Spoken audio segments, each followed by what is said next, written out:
2025-এ দাঁড়িয়ে একটা সিনেমার ট্রেলার লঞ্চ ইভেন্ট যদি ক্যান্সেল করে দেওয়া হয়, যেখানটায় মানুষ এত ইন্টারনেট ইউজ করছে, সোশ্যাল মিডিয়া এত রমরমা চারিদিকে, পরবর্তী সময় যদি সেই সিনেমাটাকে রিলিজ করতে না দেওয়া হয় ওয়েস্ট বেঙ্গলে, তাহলে ওয়েস্ট বেঙ্গলের মানুষের কিন্তু কিছু যাবে আসবে না।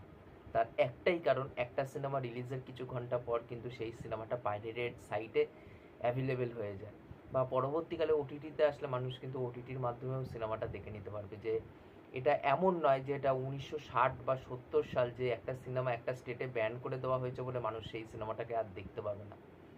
এখন কিন্তু মানুষ ইন্টারনেট ইউজ করছে, মানুষ কিন্তু বিভিন্নভাবে কিন্তু সিনেমাটাকে দেখে নিতে পারে। তা এই বিষয়ে কী বক্তব্য সেটা তো অবশ্যই কমেন্ট করে জানাবেন। তাই এখন কথা বলবো দ্য বেঙ্গল ফাইলসের ট্রেলারটা নিয়ে। ট্রেলারটা কিন্তু সত্যি ইম্প্যাক্টফুল একটা ট্রেলার হয়েছে, হার্ড হিটিং একটা ট্রেলার হয়েছে। বিবেক অগ্নিহোত্রী, সে কিন্তু একজন দারুণ ফিল্ম মেকার, এবং একজন ফিল্ম মেকারের যে বাক স্বাধীনতায় সেখানটা হস্তক্ষেপ করা, সেটা কতটা ঠিক কতটা ভুল সেটা আপনারা অবশ্যই জানিয়ে যাবেন। আমি তো মনে করি যে এই জিনিসটা একদম ভুল। সে যেইভাবে জিনিসগুলোকে প্রেজেন্ট করে, যেই ফ্যাক্টগুলোকে দেখায়, সেটা কিন্তু সত্যিই খুব ভালো। এবং তার থেকেও বড় কথা, সিনেমার জন্য কিন্তু কিছুটা ফিকশান কিন্তু করতে হয়। একটা বায়োপিকের ক্ষেত্রেও আমরা যখন দেখি একটা মানুষের যখন বায়োপিক হচ্ছে, সেই মানুষের কৃতিত্ব এবং বীরত্বটাকে ফোটানোর জন্য একটু ফিকশান করা হয় সেই জায়গার থেকে দাঁড়িয়ে যদি এখানটাও সিনেম্যাটিক লিবার্টির জন্য ফিকশান করা হয়, সেটার মধ্যে আমি কিন্তু কোনো খারাপ কিন্তু কিচ্ছু দেখি না।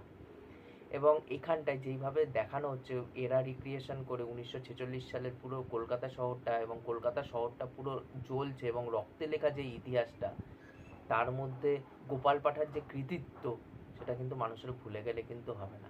গোপাল পাঠার চরিত্রে এখানটা সৌরভ দাস অভিনয় করছে, তাকে ব্যাপক লাগছে, এবং শাশ্বতবাবু এবং দর্শন কুমার প্রত্যেকটা অ্যাক্টর অ্যাক্ট্রেসটা কিন্তু খুব দুর্দান্ত লাগছে। এবং লাস্টে গিয়ে যখন পল্লবী যোশী একটা জায়গায় ডায়লগ দিচ্ছে, যেটা পুরোটাই একটা গেম, সেটাও কিন্তু খুব ইম্প্যাক্টফুল। এবং লাস্টে যখন একদম শেষে মিঠুন চক্রবর্তী একটা হাতে মাদুলি একটা হাতে তাবিজ নিয়ে বলছে কে আসল ভারতীয়, সেই জায়গায় যা ইম্প্যাক্টটা, সেটা পুরো ট্রেলারটাকে এক ধাপ উপরে নিয়ে যায় ওই লাস্টের ওই ডায়লগের মাধ্যমে। এবং মিঠুন চক্রবর্তীকে ওই জায়গায় দুর্দান্ত লাগছে।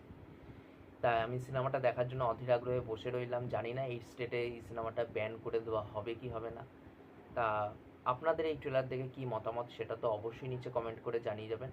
আর তার থেকেও বড় কথা, আরও একটা কথা বলে দিতে চাই, যে আমি ভালো বললাম বলে আমাকে কোনো পলিটিক্যাল রঙে কিন্তু রাঙিয়ে দেবেন না, কারণ আমি কোনো পলিটিক্যাল দলকে সাপোর্ট করি না। আর আমি এখানটায় অ্যাজ আ ফিল্ম হিসাবেই জাজ করতে কিন্তু বসেছি। তাই এই ছিল আমার ওভারঅল বক্তব্য। ভিডিওটি ভালো লাগলে অবশ্যই সাবস্ক্রাইব করে দেবে চ্যানেলটাকে। এখনকার মতন টাটা।